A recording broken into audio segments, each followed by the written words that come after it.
The greatest power you possess is your ability to choose. Join Lowe's Moore as he reveals how you can begin to maximize that power by exploring yourself on the deepest levels and committing to making lasting and positive changes. Get ready to achieve breakthroughs that will lead to accelerated growth and transformation, because you are now tuned in to The Blueprint. Why they actions contradict the lamb. I'm fellowshipping when I'm with the fam. That's more relation. Wow, welcome back to the Blueprint podcast.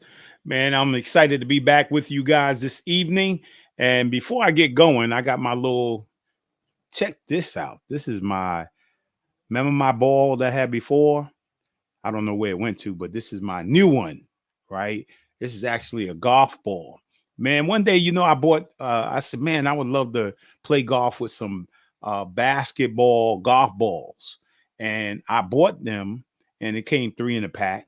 And I literally, in the first 2 holes, I lost 2 of these balls. I decided, man, you can't see an orange ball out there. You lose it right away. That's why the ball is white, right? That's why we don't play with black balls unless you're playing in the snow. You got to get black golf balls if you playing in the snow so you can see where the golf ball went, right? But you can't play with an orange one because you lose them too easily and they cost too much money. But I'm going to drop this right now, right? Because I'm expecting a ripple effect of the show tonight. I say you throw a pebble in the pond, you get a ripple effect. Sometimes you see the effects right away, and sometimes you see the effects right down the road, or sometimes later on. That's why we stay on. Like if you want to see a past Blueprint podcast, all you have to do is go to Lowe's Moore on Facebook, Blueprint on Facebook, or you can go to Lowe's Moore on YouTube, right? And you can continue to watch. If you missed the show, you can catch it up. You can go back in the archives and you can find it. You can find the podcast that you're looking for. And if you don't mind and you're on YouTube, just subscribe and push and click the like button. It'd be greatly appreciated by me and my team, man. And it's just exciting. So mentioning exciting, I mean, how many of you can respond to me if you like. And remember, this is interactive. So you can, put some questions up or make some comments, and they come right there. We get an opportunity to see them, right? But how many of you,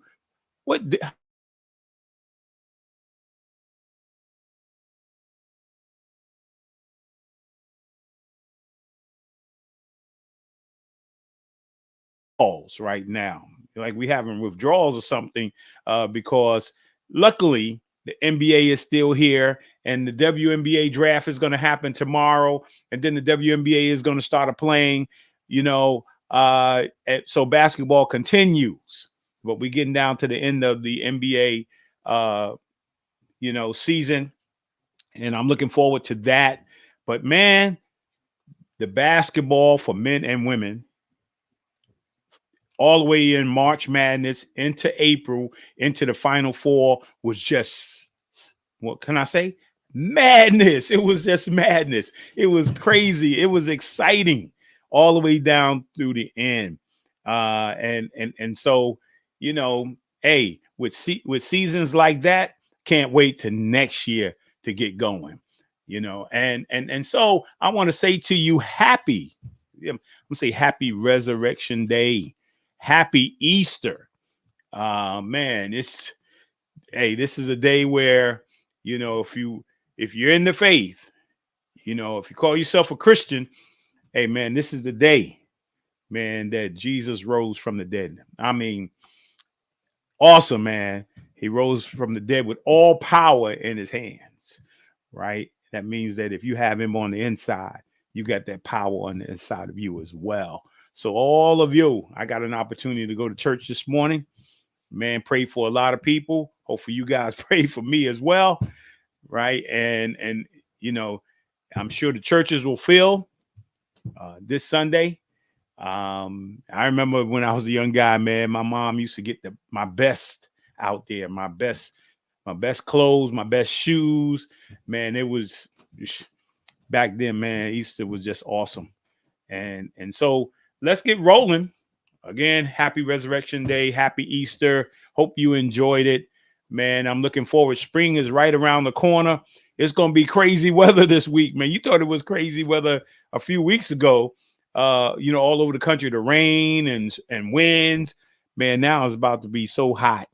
You're going to think you're in the middle of summer, but I'm going to enjoy whatever God sends me. I'm going to enjoy it and have a good time, right? So it's supposed to get up to 80 or 90 next week. So enjoy it, right? Because spring is coming fast. And so let's jump right into this this evening. Let's jump right into it. Let me get to my book of the week. Woo! Kentomania. Yes. As you know, my guest this evening is Kenny Washington or Kent Washington or Ken Washington, or we call him, even today and back in the day, to us, he was nut. And he got a book out, man. We're going to talk a little bit about his book. We're going to talk a little about his experience tonight. Make sure you get it, right? I'm going to get my copy. Make sure you get your copy. It's amazing, right? So, yeah, look, let's see that one more time. Kentomania. Yeah, man, get that. I checked it out on, I think it's on Barnes and Nobles. Man, I think you can get that. It's on Amazon, and I'm sure he's going to tell us where to get it, but make sure you get that. And this week's word of the week. Yeah, endurance. Yeah, that's a powerful word. Let me explain endurance, right? One of the things, I think I was a pretty decent athlete. But one of the things I didn't really like about being an athlete is I didn't like a whole lot of running. I like to run on the court. I didn't like to run on the track. I didn't like to run on the street. I didn't like to follow long distance runners.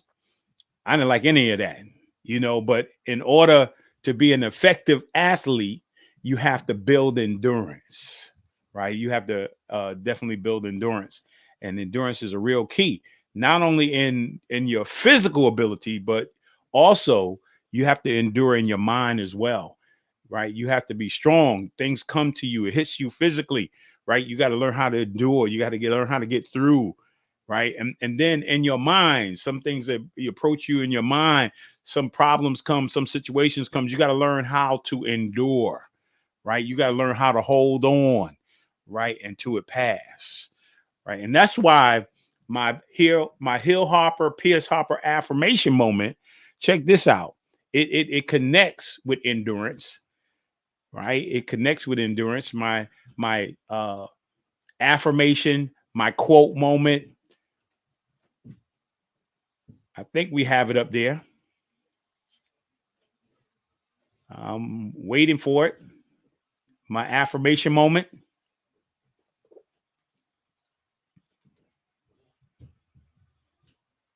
Yeah. Is my affirmation moment up there? Woo.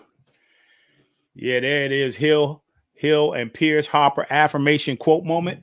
It says, the race is not given to the swift or to the strong, but to the one who can endure to the end, right? So sometimes it's not your height.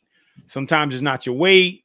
Sometimes it's not how fast or quick you are, right? But it says not given to the swift, neither the strong, but those who can endure. That's why that word is so powerful. My word of the week and my affirmation of the week. The race is not given to the swift, neither to the strong, but to those who can endure. Man, look at all the people that endured this pandemic, and we've come out on the other side, right? We may have been fast during that pandemic, right? We may have been strong during that pandemic, right? Amen. But we got worn down during that pandemic. But look, here we are in April of 2023, and look, we have endured the pandemic, right? This, Endurance is a very powerful word there.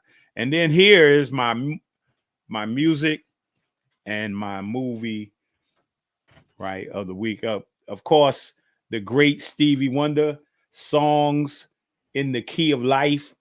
Man, just an amazing. You can listen to that over and over. And of course, it's in my playlist, right? Stevie Wonder got so many amazing. Isn't She Lovely? Just, spend time with God. I mean, so many wonderful songs on there. And then, everybody remembers J.R. Smith, right? And I got a chance. I think it's on Netflix, right? Redefine J.R. Smith, man. It was about maybe 8 episodes in the first season. If you don't know who J.R. Smith is, right? He's a former NBA player, former high school All-American, went straight from high school to the NBA, had a amazing career in the NBA, won 2 NBA championships, right? Struggled a little bit around life, but now he's no longer in the NBA, and he went back to school. Remember, I said he went straight from high school to the pros. Now he's back in school, right? And playing on the golf team, man. And what I call to say, he's reinventing himself, which is very powerful. If you didn't get a chance to see it, make sure you go in there and check it out, man. It's called Redefine J.R. Smith, right? And then I don't know, maybe I got some birthday shout outs. I don't know if I have any birthday shout outs this week. I don't think so, man. It seems like every week I got birthday shout outs, but doesn't seem like I have it. But this week's, but let's get right into it. I'm looking forward. I hope you are. I'm looking forward to an amazing conversation, right? So before I get started, check out this video, and then I'll be right back. Now that I was the voice for a whole race in a communist country.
Now, Kenny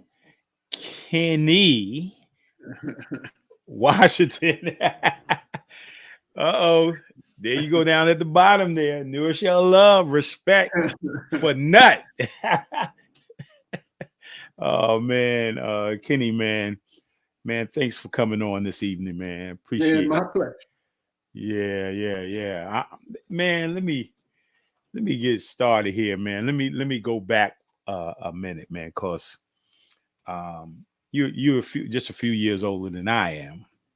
right? And I remember, and I've seen a lot of players, as you know, in my lifetime, and I've seen a lot of players work out, right?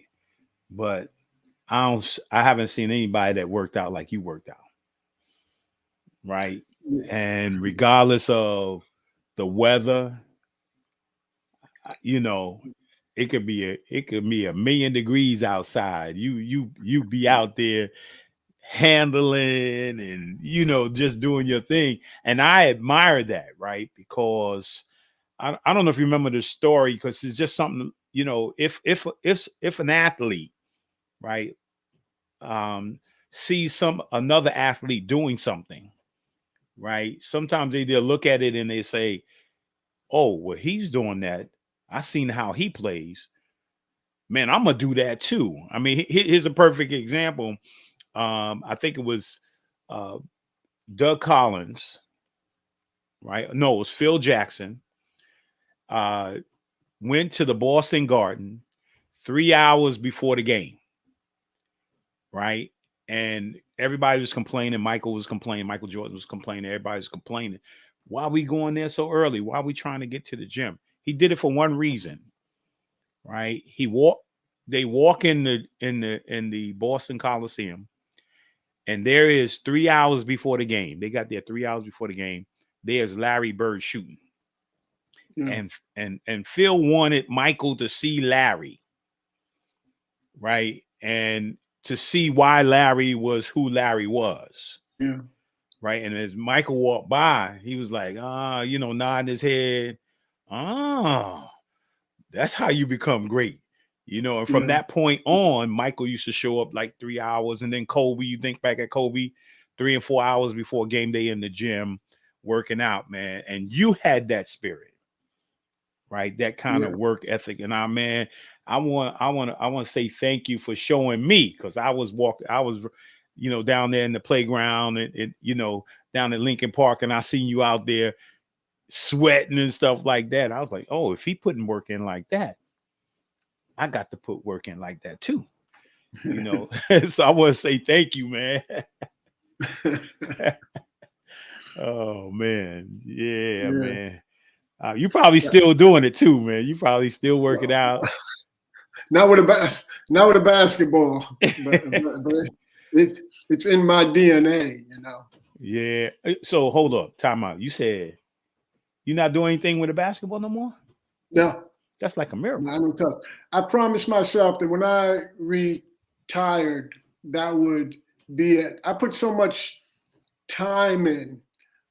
I practiced the game first and I played it second. I got more pleasure out of just practicing than games could ever give me. So I was a practice first person. I loved to practice basketball. I had this unbridled passion to obsessively practice.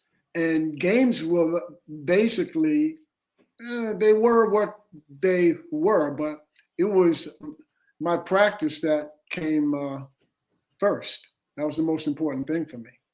Yeah. Well, one of the things I and I hope some young persons listen to what you're saying, right?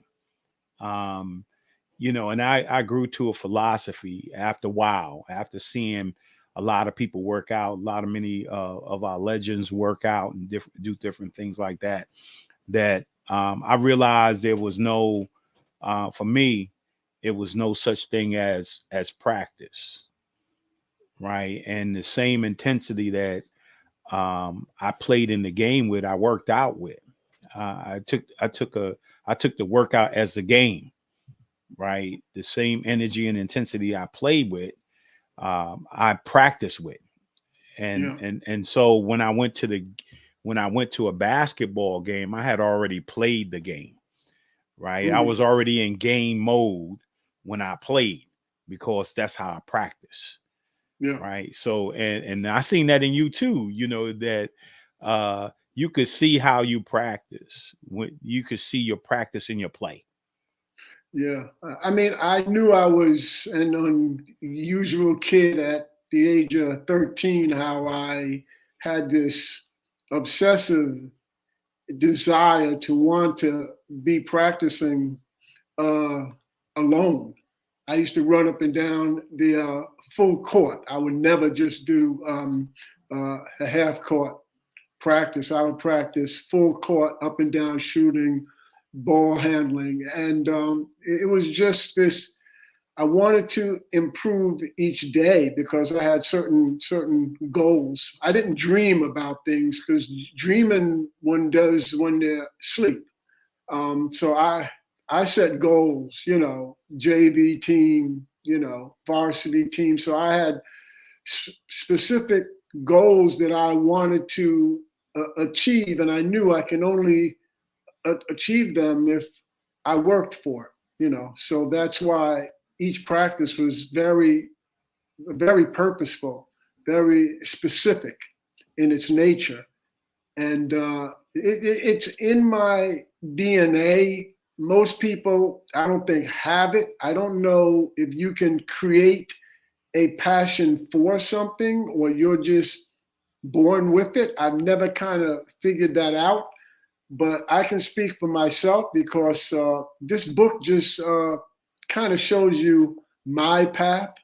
I don't advise anyone else to take my path because we each have our own path, so I never tell someone to take my path because it was unhealthy at times. I practiced far too much, but that's just me. Yeah, well, yeah, you said excessive, right? And I was like, man, it was literally so hot outside when I saw you working out, right? And you were working out full court, right? Like it was 70 degrees outside. And I know it was in the hundreds. I mean, you literally was sweating bullets, like that. You were sweating bullets. I was like, oh, he putting it in, like that. He said, oh, hey, they're going to call Watkins. He said, yeah, I remember them days, man. He was always in Lincoln Park working out. Yeah, he got me into a workout. Respect. Now Carl got some sons that are playing ball, right? I think he's in Atlanta. I want to say Atlanta. Tell me where you are, Carl, because he was in West Virginia. Yeah, he was down at West Virginia University, and he was living right outside of Morgantown. But man, Carl could shoot that ball, man. He was from Mount Vernon because he grew up in the Boys and Girls Club. And you know how competitive in Mount Vernon. I guess his family ended up moving to New Rochelle and he ended up playing for New Rochelle. Him and his brother, L.A., was, man, two of the great shooters, of our time back then. He's in North Carolina. Yeah. And man, he could shoot it.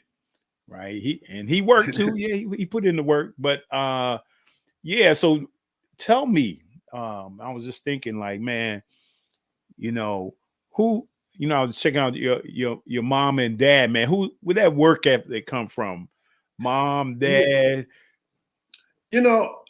Again, it's in my DNA.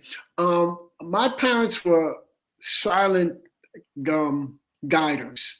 I watched them go to work every day, never complain, have time for my brother Kurt and I. And I realized that self-worth comes from diligent work ethic. And they didn't lecture me about anything. They just led me. They guided me. They showed me by what they did what was needed if I wanted to pursue and accomplish certain goals. So I never got lectures. I just watched them, observed them. And inside of me was that burning desire to practice basketball. It just came from me. Right. And so you mentioned, so it's just you and your brother? Yes, Kurt is 6 years older. He's my mentor, role model. He took me to Co-op City, Gun Hill Road, when I was 13 or 14, chose me in so that I could play with, older guys. And that allowed me to understand my lane and to understand how to play with older, wiser players. Right. Yeah, no, and I mean that's a real key. For me, I was the big brother, Mm.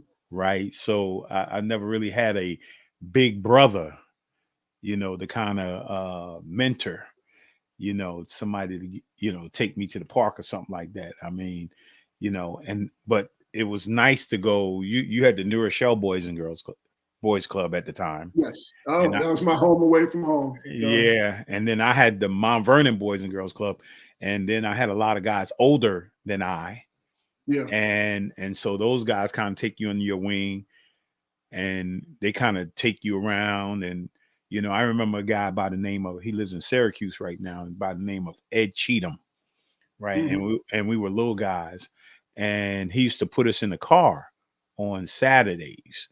I think it was in like ninth grade or something like that during the summer. And every Saturday we either go to Brooklyn, and we go to a playground in Brooklyn, we go to a playground in Yonkers, we go to a playground the New Jersey.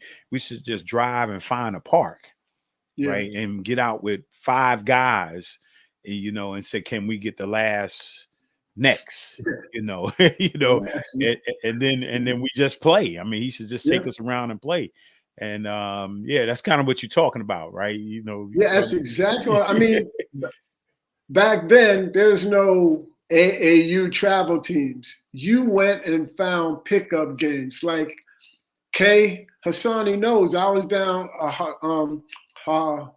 Hartley Park every Saturday, every Sunday. I used to ride my bike down there, and I used to play because I wanted to find new competition. And but I used to always get my personal workout in first.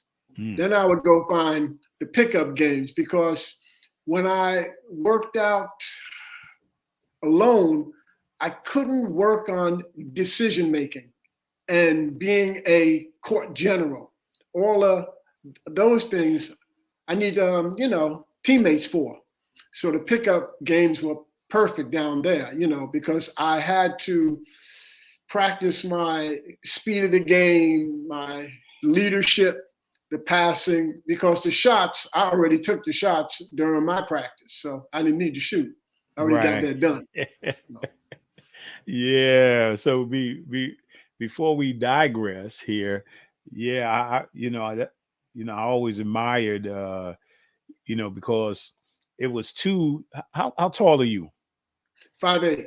5'8". Now it was 2 guys that I admired, that were, and again at that time I was short too. So I mean, I was a young guy, so I wasn't the biggest guy in the world, but I admired a guy at the boys club in Mount Vernon, Junie Boykins.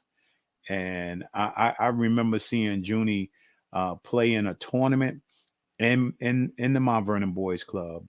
And Junie had to be, I don't know, 5'6", 5'7". He just literally had the handle. He just dominated the game, right? I was so excited about seeing, because I was a little guy, and I was seeing a little guy dominate among the big guys, right? And he just controlled the game. He took whatever shot he wanted, and he could just control and made people around him better.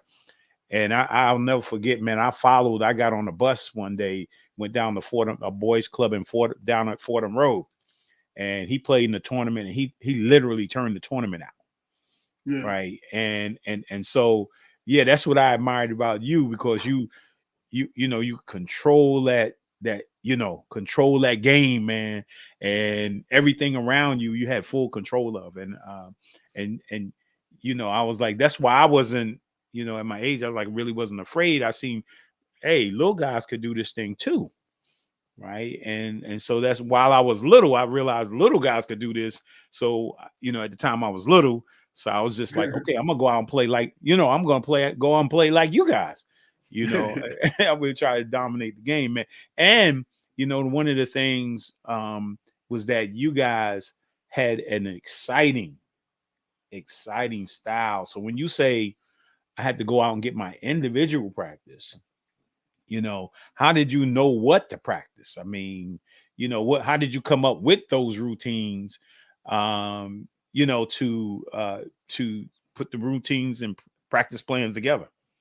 Yeah, well, when you practice alone, a lot of times dribbling moves and things you do, you kind of learn by accident. So when I'm out there doing moves, a lot of times I invent things just out of the nature of just being out there. So I was a very imaginative ball player.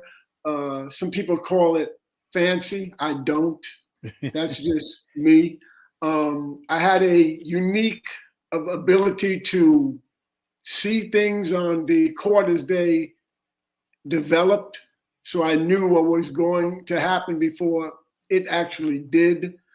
And just born, I think, with it. But so then I would go out into the pickup games and I would try passes and things that I thought I could do because I just had this inventive imagination inside of me. And I also kind of realized that in order to get my point across on the court, I had to be inventive because I couldn't dunk, so I had to do something that would be noticed. So if I lost, I get picked next because I could run the team. Right.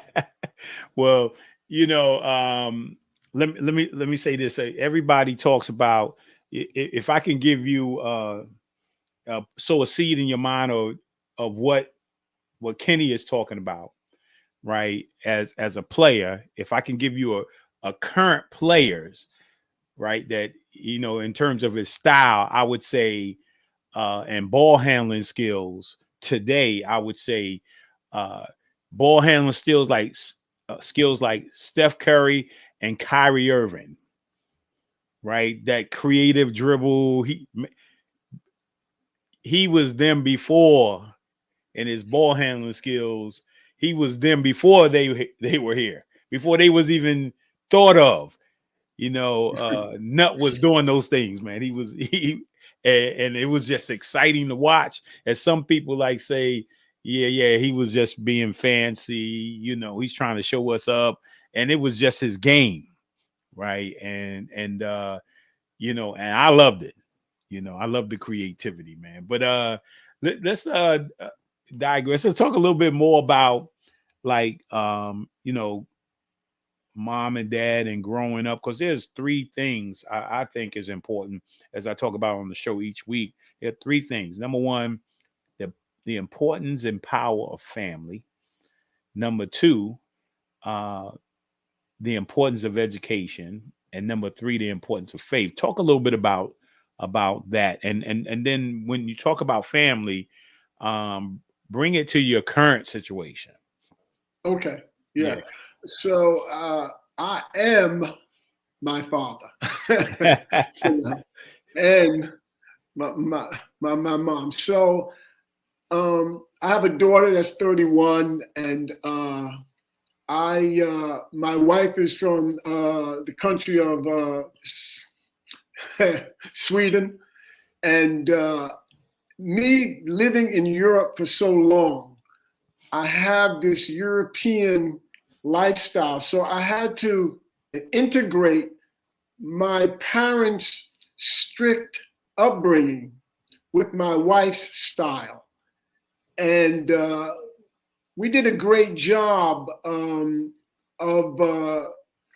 I'd say, collaborating, because what I wanted to do was instill in my daughter that you have to be a good person.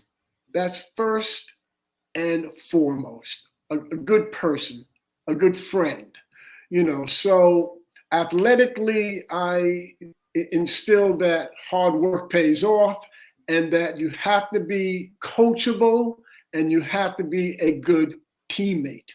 And you can't expect things to happen unless you work for it. Things just don't happen because you want them to. So I am definitely my mother and father's son. I raised Kelly pretty much the way they raised me, strict but fair.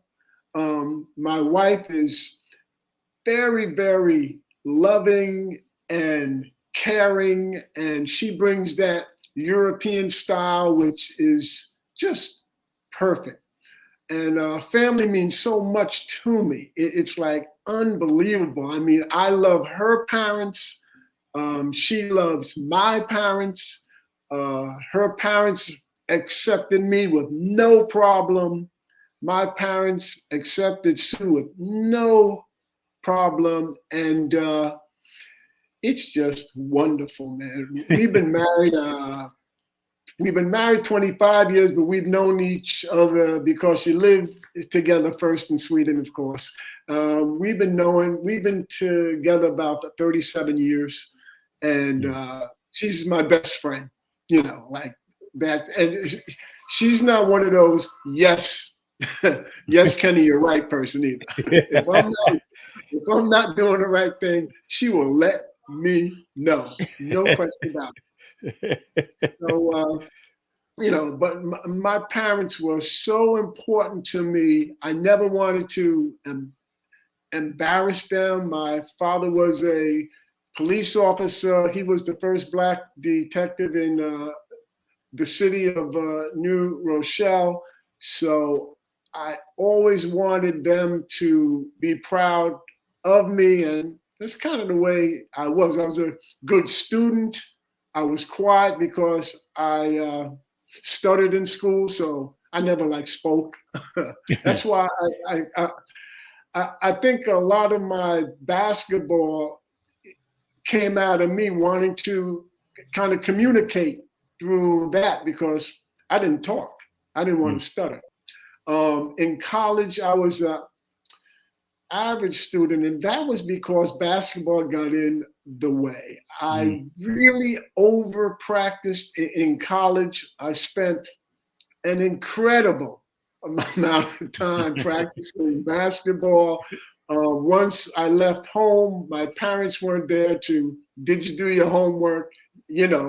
And now I had to manage my own time, and I didn't do a great job. I practiced like crazy. And I had to go back a year later to make up a few credits. But, I would say I wish I would have spent a little more time in the library than the gym, but it all worked out. Well, yeah, I mean, I can agree with you on there. I mean, for me, I got better as a student. When I got to college, I think it was for most athletes, even though it's a scholarship that says you're a student athlete, right? And like you say, I think the athlete, it becomes an athlete student. Yeah.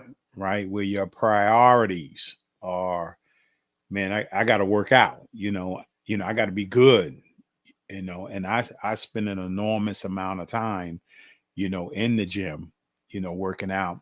And it was interesting. I remember we was going into my last game in my career at college, and I was sitting there with one of my best friends, and one of my roommates, Joe Frizz. And we were sitting there alone. We were talking to each other about, he was like, because his mindset, he was a student athlete. Yeah. Right. Because his parents was like, look, hey, you ain't going to the pros, man, Yeah. And the reality, he was good enough. He was talented enough to go to the pros. but he spent his time in the books as a student, and then the basketball came second. Yeah. And we were having this discussion about, like, man, if I had put more time into playing basketball, I could have been I could have had an opportunity for the pros. Yeah. And I was saying, like, thinking, man, if I had put more time in as a student, you know, we would have this discussion, right? And it was crazy to have that discussion, you know, and we both end up graduating. Yeah. But I just thought in my mind I could have been a better student if I had applied myself more.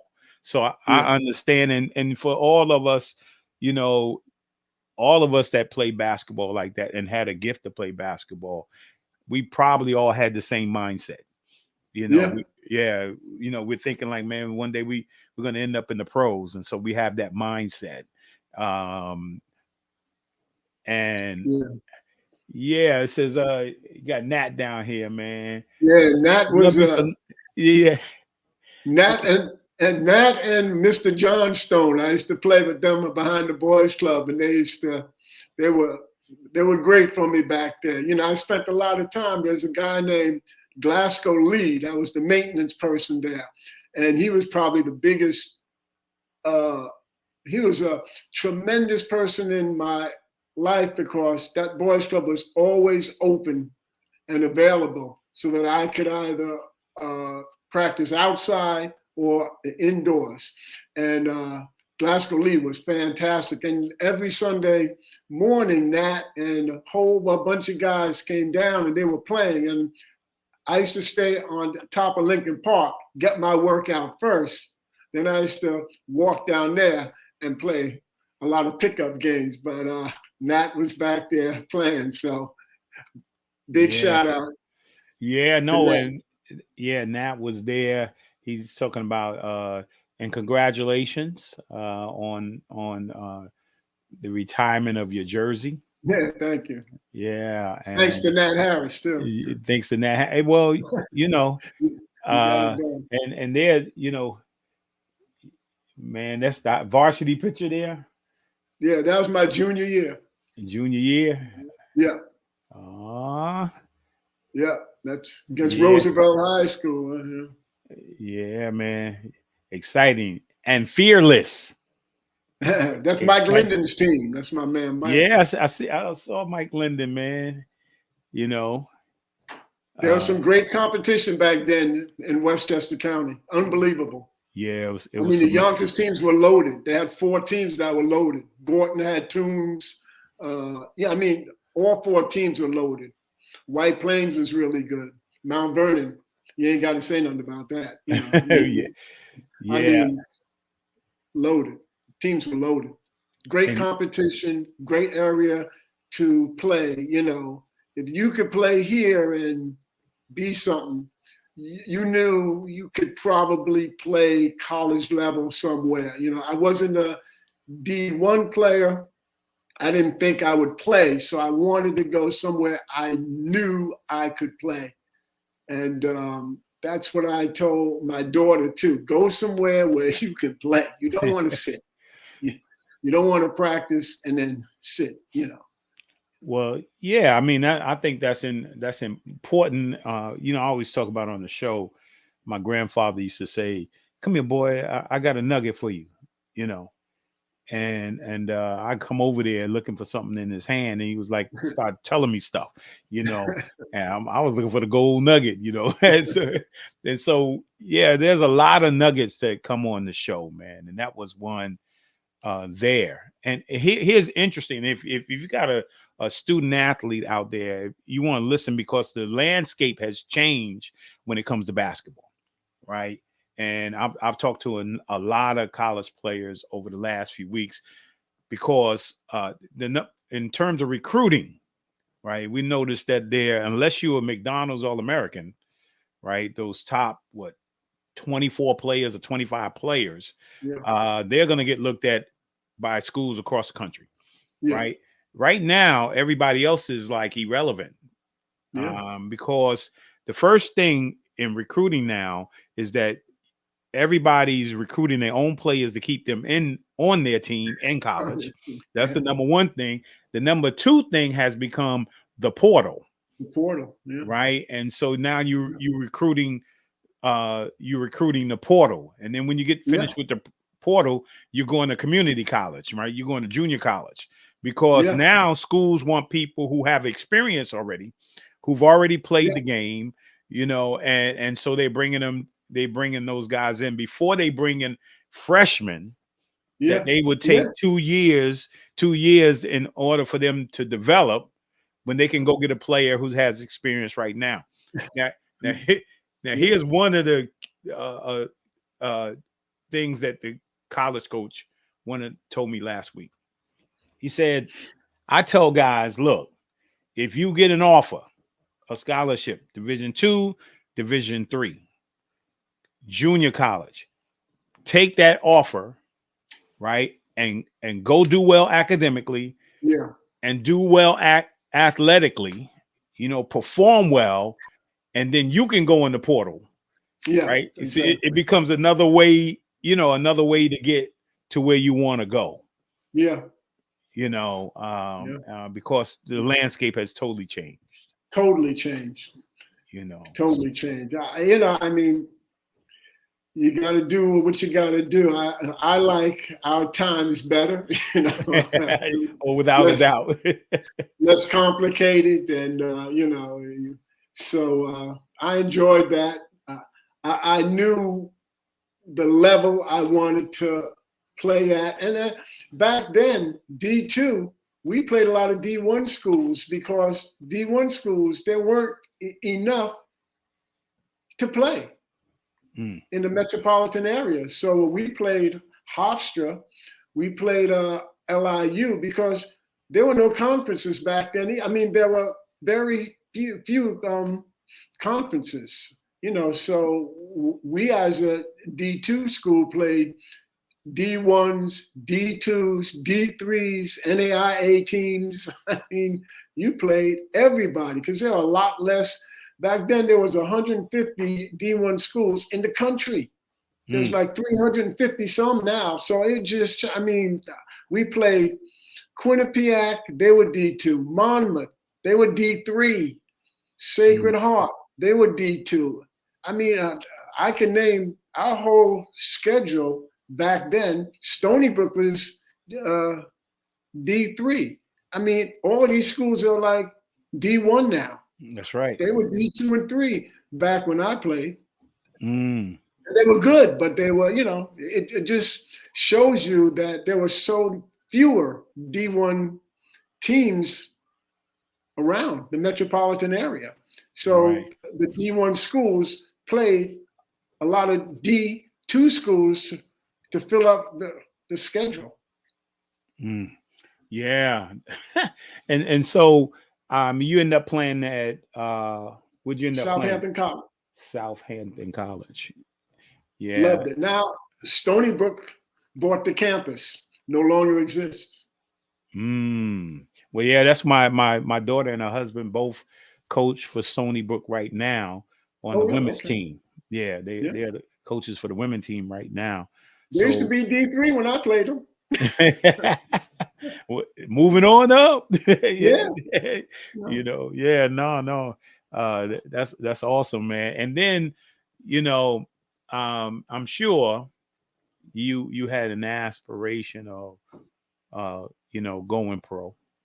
So talk about the transition, about wanting to play pro, and then where you ended up and how you got there, how you arrived there.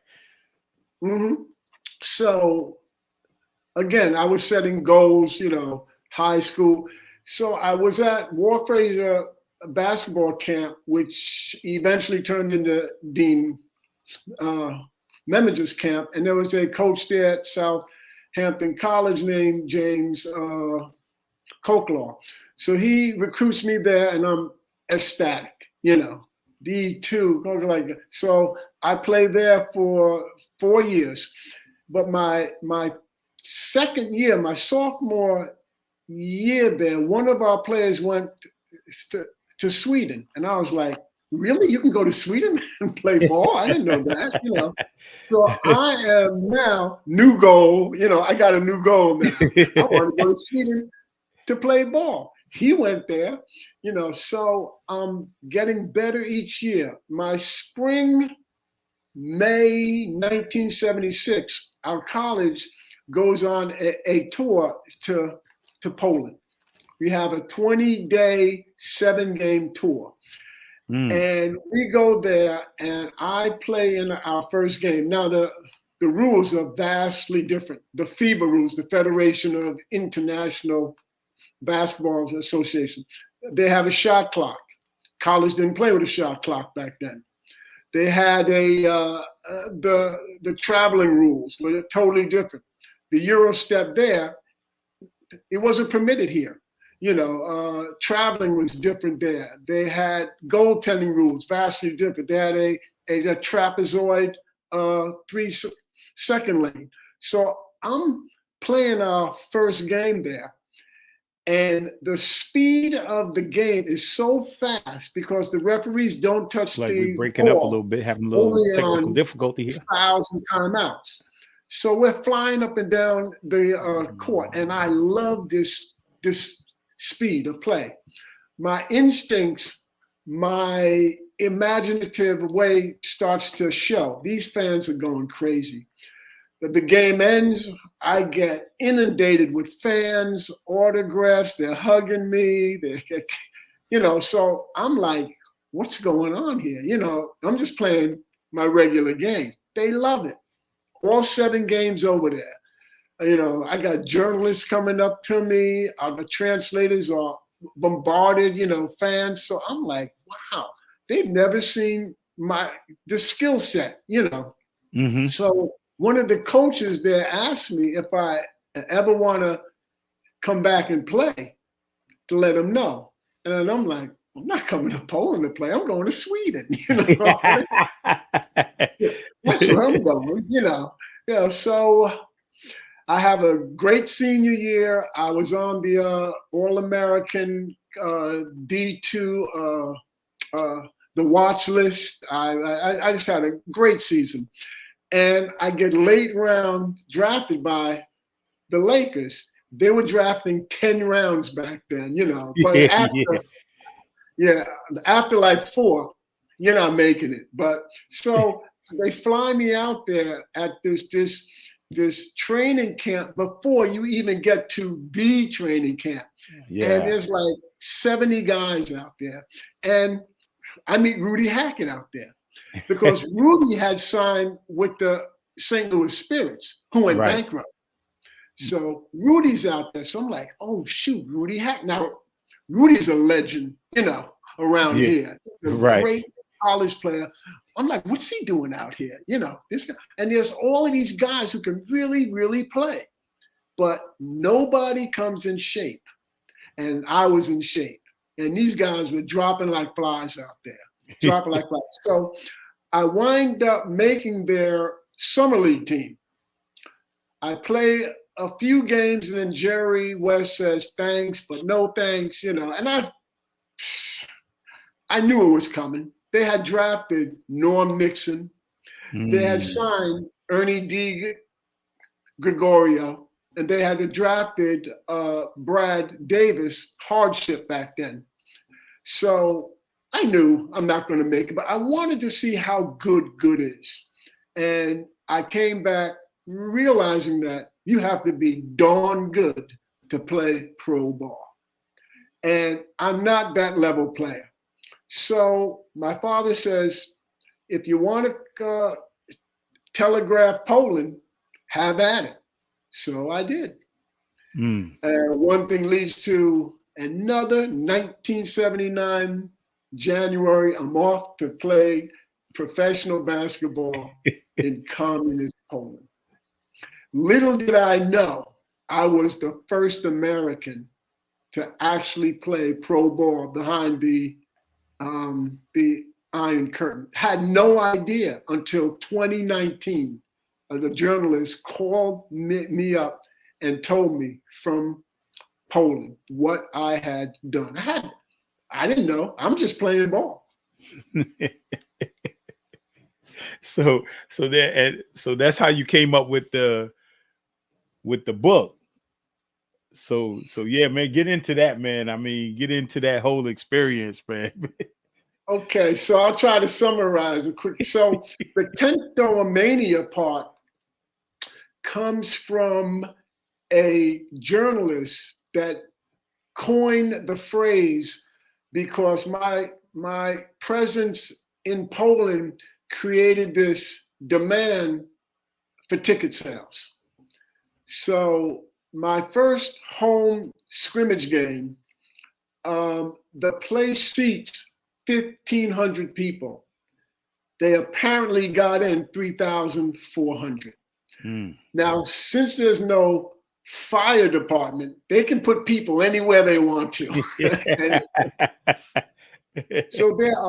So the day after I find this all out, there are 3,000 plus people in there, and there are 3,000 to 4,000 outside who wanted to get in. So we're going to different stadiums, arenas playing ball, and they're all sold out quickly. And this journalist said, this is Kentomania. His presence here has created this incredible ticket demand. So that's how that started. Now I had to endure a lot of cultural and athletic challenges there, which are in the book. For example, after we practice twice every day, it's a pro team. The guys are paid and they're very, very, very good. And after our first practice, they asked me, do I want to take a sauna? And I'm like, aren't they hot? So I gotta say, yeah, because I'm part of the team. Man, I thought I was going to die in that thing. And they were testing me. They were kind of testing me to see, is this guy really a teammate? And I stuck it out, and I went back every single morning after every single practice to show them I'm here as a teammate. And there's all kind of some of the places we play, they have like dead spots on the floor. So I would go out early and I would dribble all over the court trying to find where the dead spots are so I can stay away from certain areas. I mean, there are things like that. There's all kind of cultural things, foods to eat I had to stay away from because I didn't want to get sick. You can't drink the water sometimes because it's not as hygiene is a little issue there. The plumbing, electricity, refrigeration are very, very difficult to kind of navigate. And I see Matt is saying, don't leave out the tanks and the autograph. Yeah, I think we got a picture of that too. The guy wanted the military guys wanted an autograph from you. Yeah, got out the tank. Yeah, they had tanks on the street during this time. They had martial law there, where there was this uprising socially and politically. That's a line for tickets there. That's a ticket line, my first game. And the soldiers, I would walk to practice and the soldiers would start yelling out, Ken Washington, come. And they would run over to me with pencil and paper and I'm signing autographs for these soldiers that are supposed to be keeping law and an order in the country, You're right. Oh, yeah, well, yeah, Kayasani is referring to after the Lakers cut me, Jerry West did say that Ed Badger for the Chicago Bulls was interested. He was at the camp and watched, some of the games, but I said, nah, I think I know I'm not going to play pro ball, so I want to play, and Right. you know what you know, and I'm not one of these people that pretend to be something I'm not. I knew my ceiling, and that's what I kind of dealt with. Yeah.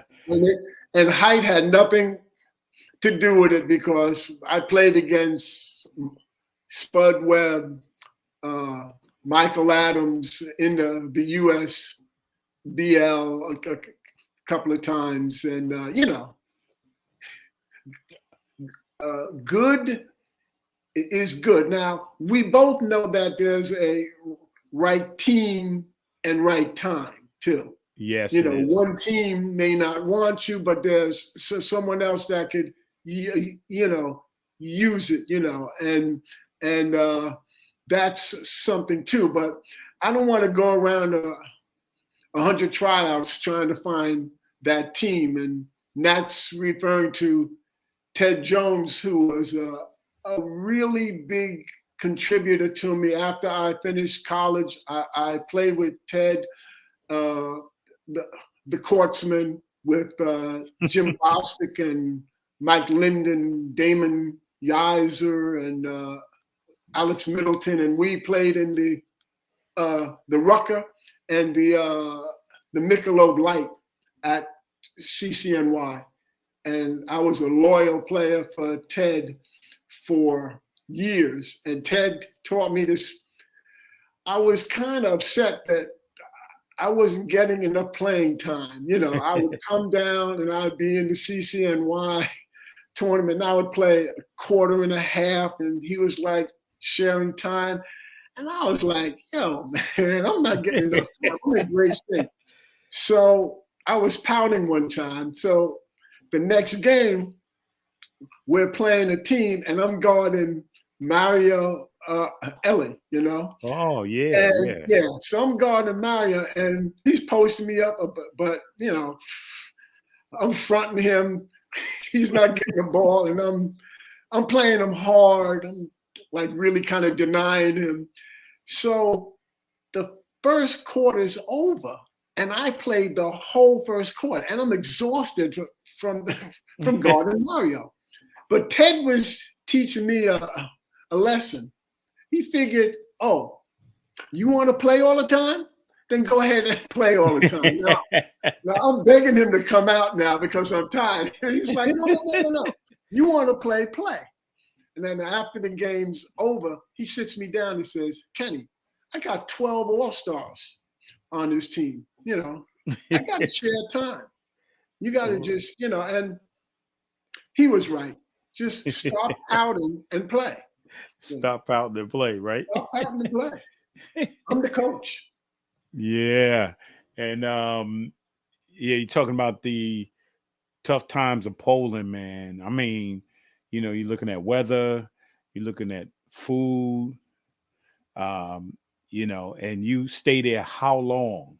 5 seasons, back and forth. 5 seasons. Back and forth. I know. Even the Polish players couldn't believe that I kept coming back. They were like, what's wrong with you? Like, why would you come back? You're from America. Well, what do you want to play here? I loved it there. Oh, man. And it seemed like you had adapted to the... That's a Swedish picture there. Oh, okay. That's when that's a Swedish picture. I always wore one sock high and one sock low. Yeah. That's your trademark. That's my trademark.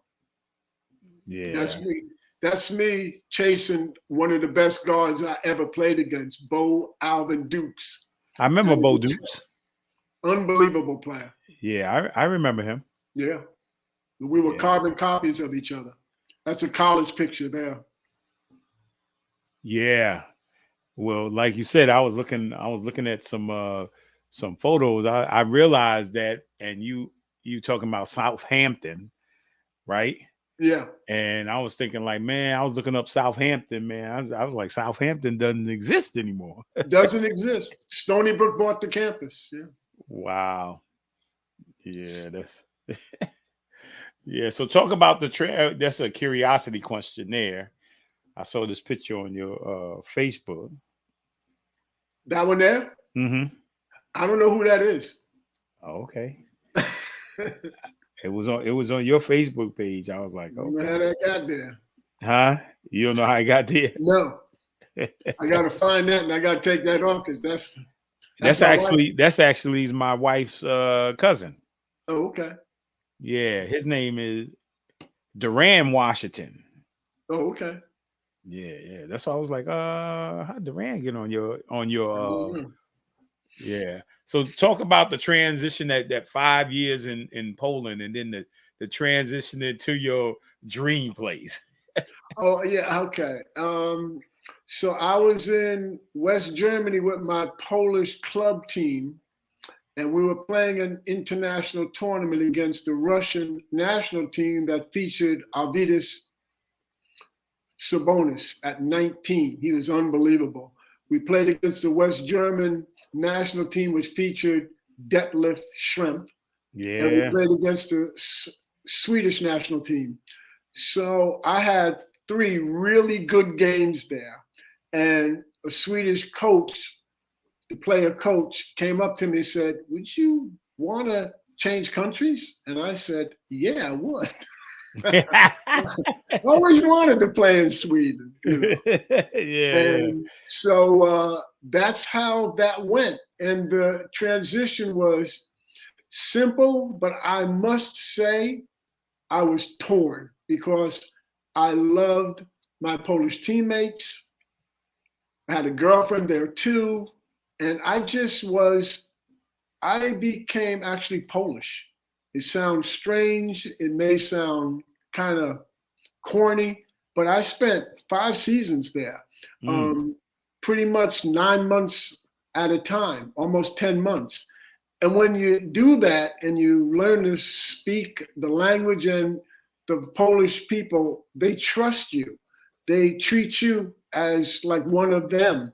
They actually protected me from anything. You know, the country was in absolute turmoil, and I never had to worry about anything. Never felt threatened. Never felt afraid.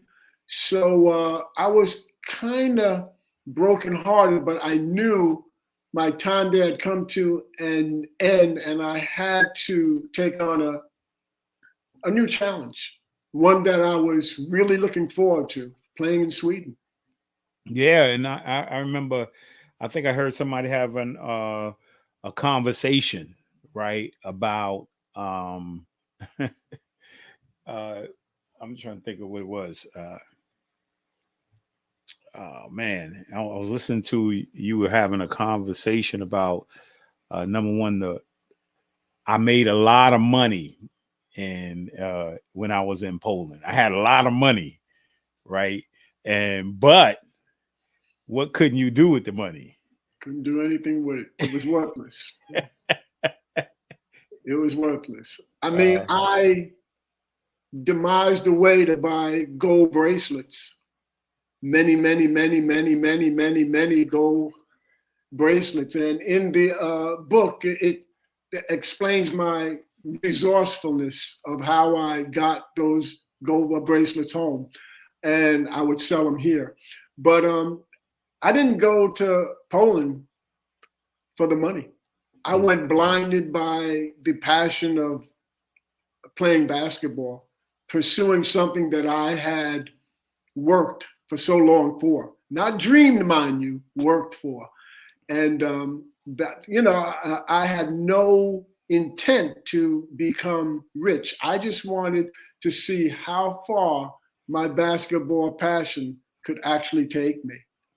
And, you know, I realized that kind of like in Jackie Robinson's shadow, I wasn't the best basketball player, but I was the right one for that time, because it was very difficult to endure those challenges in a communist country. And most people, and you can ask Smiley that came there 2 years after me, and he left because it's very difficult. Yeah. Well, Conditions. well, we might as well just bring him on in. So we just. That's right. Curtis, he was like Curtis Moore superstar. I read that article, Curtis. It was pretty funny. Yeah, it was. Funny to me, but maybe not to you. No, it wasn't, man. So yeah, both of you guys are played in Poland. You know, you're 2 years after Kenny. So y'all talk about that whole experience behind the Iron Curtain. Well, I mean, I read the article about Curtis that was well written by a journalist. And it's funny because the journalist implies that these were demands. But all Curtis was doing was asking for stuff that's regular in his life.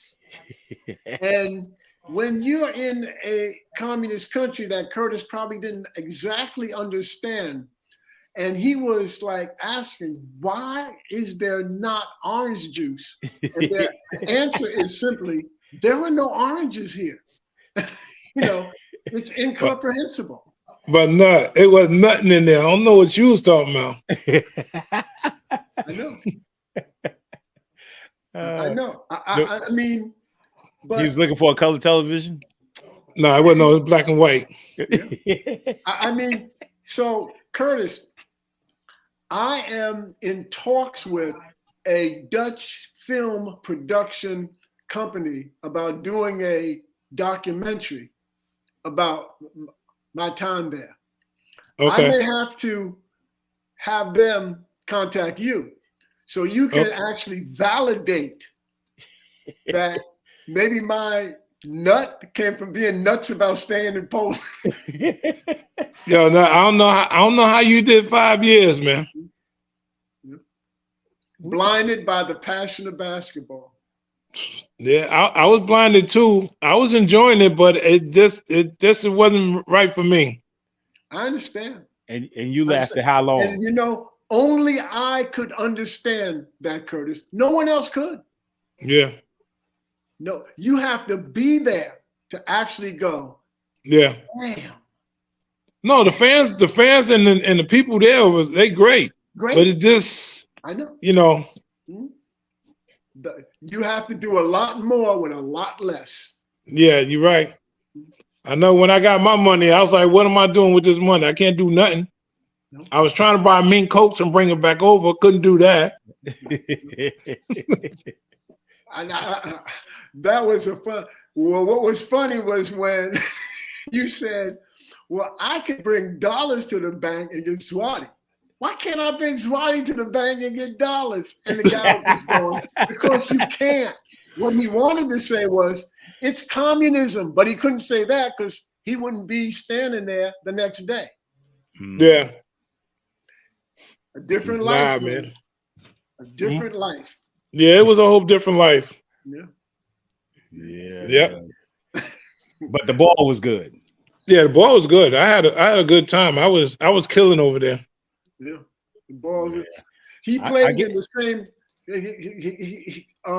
Krakow is a beautiful city, man. Yeah, absolutely magnificent city. And it is, man. Especially when I went into the town and saw all the historical buildings like that, I was like, wow, beautiful city. Yeah. When I played there, Hutnik didn't have a team, just Wisła. They were okay, just Wisła. Hutnik was in the second division trying to come up. Yeah. So when we played against Wisła with Krzysztof Fikiel, they had a big team. They were good. I could see why you guys would enjoy the ball there because number one, you're probably the two in different respects, two most exciting players coming out of America, right? You know, you had the ball handling skills and, you know, throwing all that stuff. Curtis was a high flyer. He jumping out the gym, man, dunking on people, you know, dunking sideways, backwards, man. Yeah, you're going to draw people, man. That's exciting basketball, right? They probably like, whoa, what's going on here? You know? Yeah. The fans are great. But I ain't never, but not. When I played my first game, when we played the first game, we won. I was doing all kind of crazy stuff over there. And the game was over there, so they running over there trying to kiss her. I ain't, you know, they kissing on you. I'm like, yo, what's going on here? That's right. That's right. They throw me up in the air many times. I mean, well, he couldn't throw me up. I was too. Yeah. It's so different. You know, it's soccer fans watching basketball. That's what it is. They got banners, instruments. It's a different fandom. Yeah. It's a different fandom, but they love their home team. They do. Their home team. Yeah. But you can't be from Hootnick and root for somebody else. You only root for your local team. That's it. It's a mindset. How was the travel? I can't speak for Curtis. We had a private bus that our club had. So we traveled by bus. We had a private driver. And there was 1 or 2 games in Gdańsk, which is quite far, that we traveled by train. But I'll tell you, our club, first class. Hotels, travel, everything. They had plenty of money. You got the money for wins. I was pulling in 30, 35, 40,000 zloty a month. And so when you translate, which ain't nothing in American money. Yeah, nothing. Worth $100. But you're rich as hell in Poland. Yeah, but no, we travel with buses and stuff like that. We had our own private bus. Yeah, right. Yeah. They treat you well. Yeah. As well as they can. It's communist Poland, man. But they treat you as well as they possibly can. All I know is when I first got there and I got off that plane, they standing there with the machine guns. That kind of shook me a little bit. Hit me a big black guy walking with a big boom box with some jewelry on. They look at me like I'm crazy. And the thing is, one morning my mom was like, hey, she's calling me. I was in the room. She called me, like, come in the room for a second. Look. And there's Curtis going through the airport with the guys with the guns. I said, I was like, who told him to go there? Your agent. My agent told you to go? Yes, he did. Who was that? John Brinker? Yeah. Oh, John. We had to talk to John. You trying to get my brother killed out there, man. Yes, Patrice.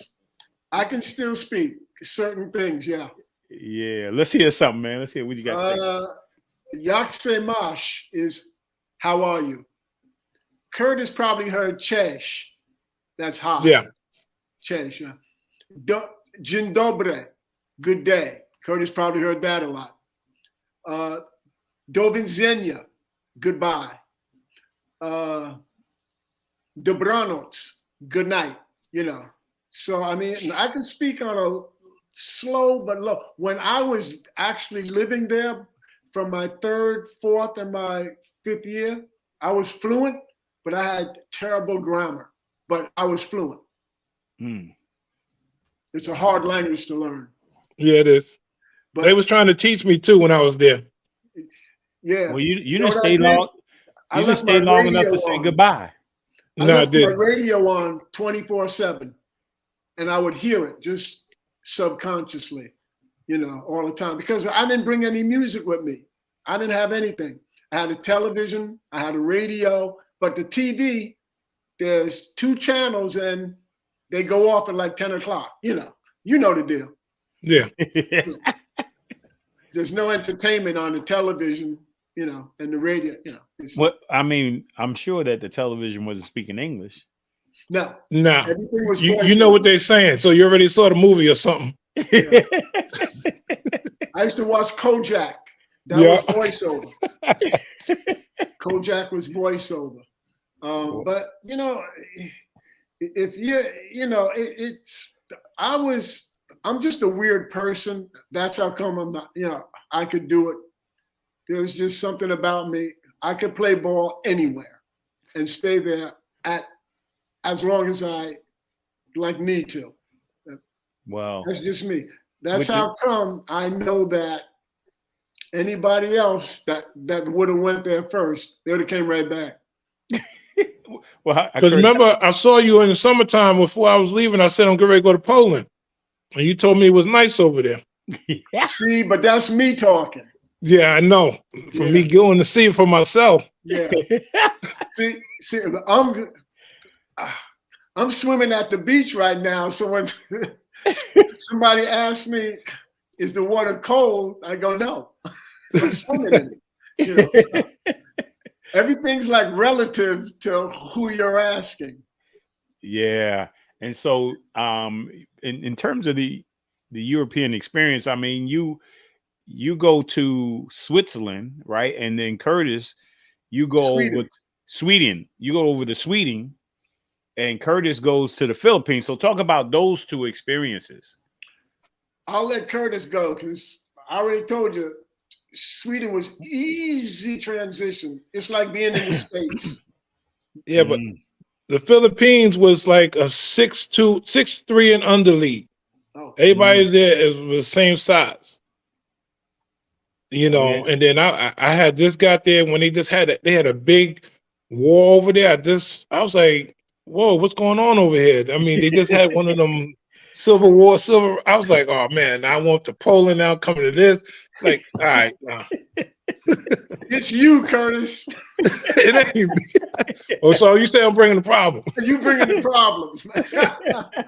Wow. Hey, Kurt, did we play ball in the summer together somewhere? I forgot. I forgot. It might have been some tournament. I forgot where. Did you ever play with the Cook brothers? The who? Cook. Marvin Cook. They were the Cook brothers. You talking about in what, Port? In 4th Street or Greenberg? Nah. Then I'm wrong. All right. Nah. All right. Because I always play Mount Vernon, man. Hey, you know what? My agent called me. I was playing in. He said, "Hey, man, I got this couple of overseas deals for you," and I was like, "Man, I don't plan on leaving the country. I don't care what they offering. I mean, probably you think about it. Hindsight is 20/20. And I got offered to go to Spain, and I got offered like $300,000 or $400,000 to go to Italy. I was like, big man, time ball. Yeah, I was like, nah, I'm not going to Italy, man. I don't know what's over there, man. Big time ball in both of those, but they can only get one American at that time. At that time, was one American. Yeah. I was the rules are different. The one American. No, you know what I said? I said, let me go. Big time. Lowe's, did you play against me in high school at all? I don't think so. No. What year did you graduate? Ray and I are the same age. Oh no, so I actually would have played against you if I made it my freshman year, because Ray was a senior when I was a freshman. So I didn't make it until my sophomore year. Your sophomore, okay. Yeah. So you are 3 grades. Yeah, and then I played against Gil Burkhart, Sam, Ray, Lockett. Yeah, and Duggar McBride. We played together only, I think, in church, right? Okay. Remember the church league? We was at Bible Way, I think it was. Yes. We went down and played in a couple of tournaments in Brooklyn. On the Golden Apples, I backed you 2 up. Yeah, you were the Golden Apples. For a couple of games. Yeah. A couple of games. Yeah. I was running back and forth. I was just trying to do something. And when somebody needed someone, I would fill in. Yeah. You had those same thing as like you have in the NBA now. You had 10-day contracts. Yes. Yeah, back then. Yeah. But I mean, I mean, I say it for me. I mean, I honestly, like you said, we love basketball, man. I mean, and we would play it anywhere. It was just a beautiful sport. Except Spain and Italy, I guess. Well, you know what? It took some, like, I probably, I played so well as a sophomore, right? In college, and I didn't know anything about hardship or any of those things. Yeah. So I wasn't gonna go, even though people were saying I was projected a first round, pick. I wasn't gonna go. I didn't know anything about it. Yeah. Right. And so, like, if I was coming out today and somebody offered me $500,000 or $1 million to go, oh, you can go play over in Italy. Yeah. I would know more about Italy. Yeah. Back then, man, it was an anomaly. I mean, somebody coming out of high school going to the pros. Yeah. Right. And then, going hardship, only a few people did it. Yeah. Brad Davis did it. That's how come out. But Italy, Spain, and all of those countries, they were taking big men mostly. It was difficult for guards to get over there. Well, really I mean, when I had handled, I was, coming out, I had a chance to do something with the Fellowship of Christian Athletes in Action. I also was projected to go on tour. They wanted me to be a ball handler for the Harlem Globetrotters. Of course I turned down, I'm not gonna play 100 games, and of course you won 100 games and you just entertaining folks. My dream was my dream was to play in the NBA. Yeah. Right. And so looking elsewhere, I was, like you said earlier, we're not looking at money. Yeah. I definitely wasn't.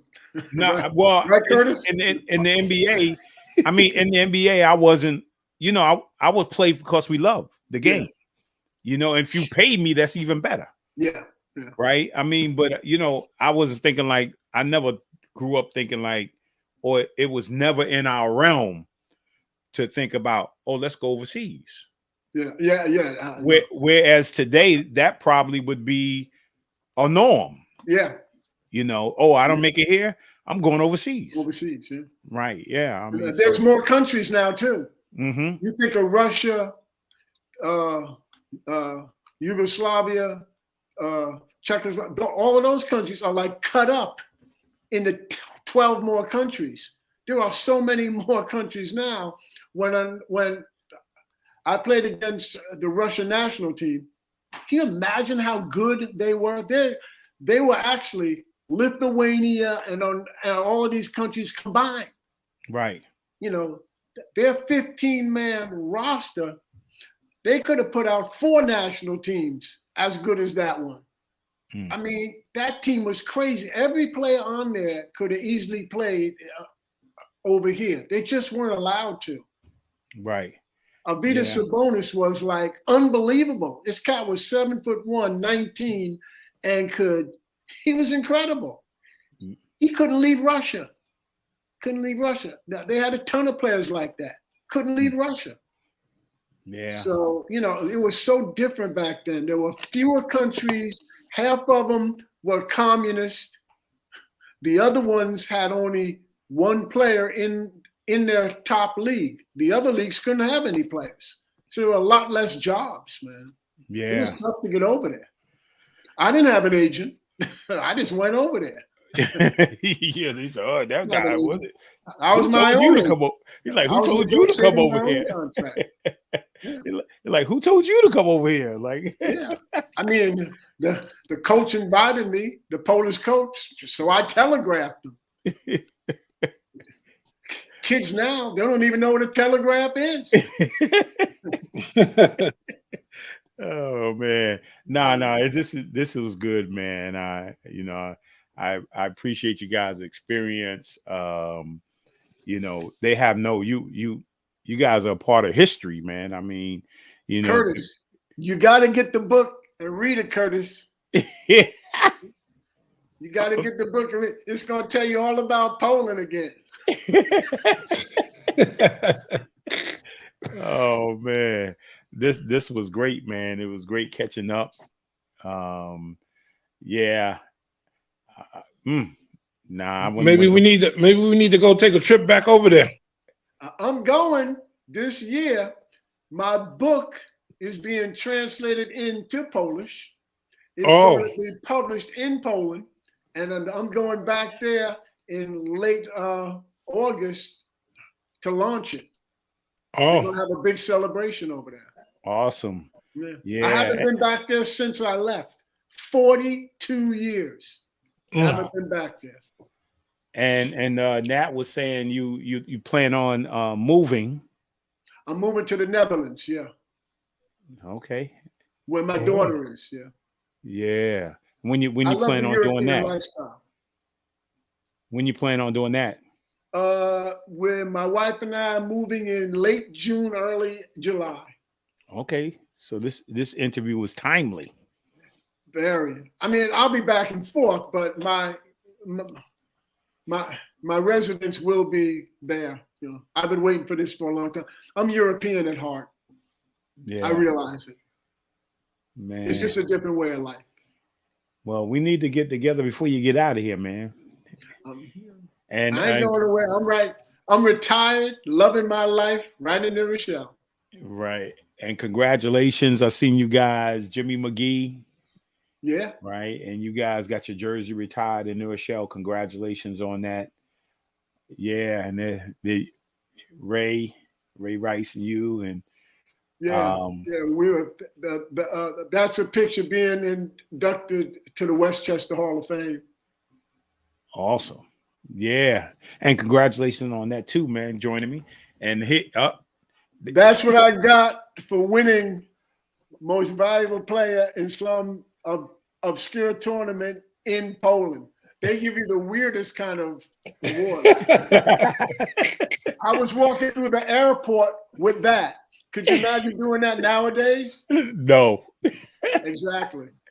Oh, man. I was walking through the airport, and then they stopped me over here and said, "Where did you get that?" I said, "In Poland, man. I'm a professional basketball player."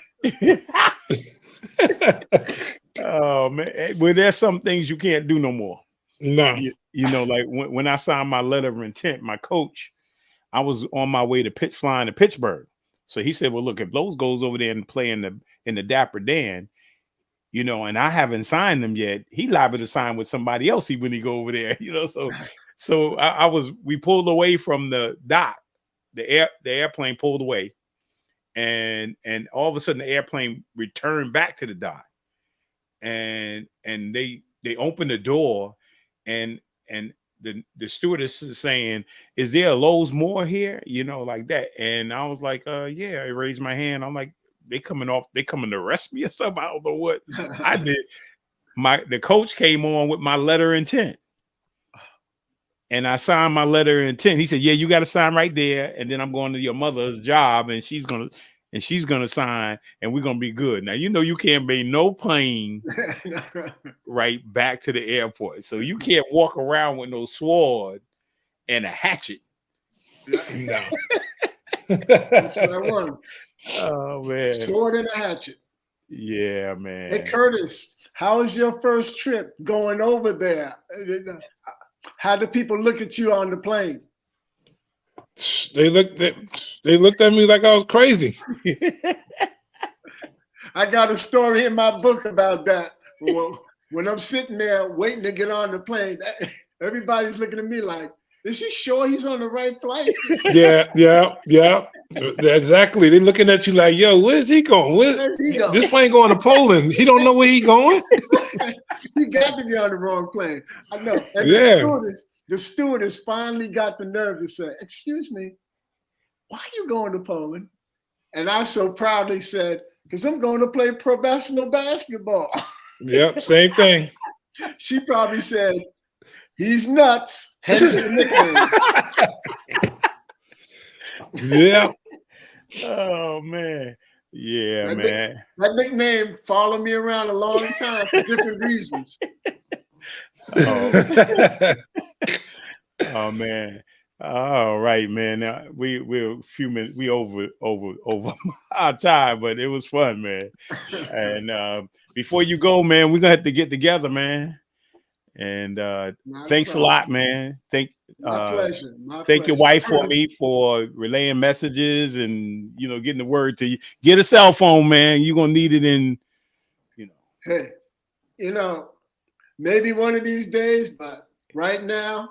You can reach me on my landline at home if you need me. All right, get my info from my brother, all right? Yeah. Okay. All right, man. If they may want to talk to you. All right. All right. All right. I appreciate it. Great seeing you, Curtis. You too. All right, Kurt. Y'all be good. Take care, man. Yes, sir. Yeah. All right, Kenny, hang out for a minute, man. I'm about to close us out. And we'll have a final conversation. But again, I hope you enjoyed tonight's podcast, man, with Kenny Nut Washington, man. He had an amazing experience. I love you guys, and I thank you for supporting me each and every week. I look forward to seeing you next week, man. I got my man Los Jones. He's an actor that's going to be coming on next week. Look him up. Los Jones. Look him up, man. He's been on a number of shows, some different movies and stuff like that. We're going to talk about his career. But no more career is as amazing as Kenny Washington here. And Kenny, thanks again for coming on. Man, God bless you guys, man. Hope you had a wonderful Easter. And like I say, each and every week, if God allows you to wake up tomorrow, make tomorrow your masterpiece. Good night. We really hope you enjoyed this episode of Lowe's More, the Blueprint Podcast. Stay connected and follow us at our website, www.lowesmore.com. That's LOWESMOORE.com. You can also join the discussion on Twitter at Lowe's More and on Facebook at Lowe's More Jr. As always, thank you for pushing your mindset towards a better reality. This concludes the most thought-provoking portion of your day. Don't forget to like and subscribe to this podcast to stay fully up to date with everything we're up to. Until next time, be kind to yourself and each other. What they teaching is a joke. I ain't buying it like I'm broke. Insufficient funds for insignificant.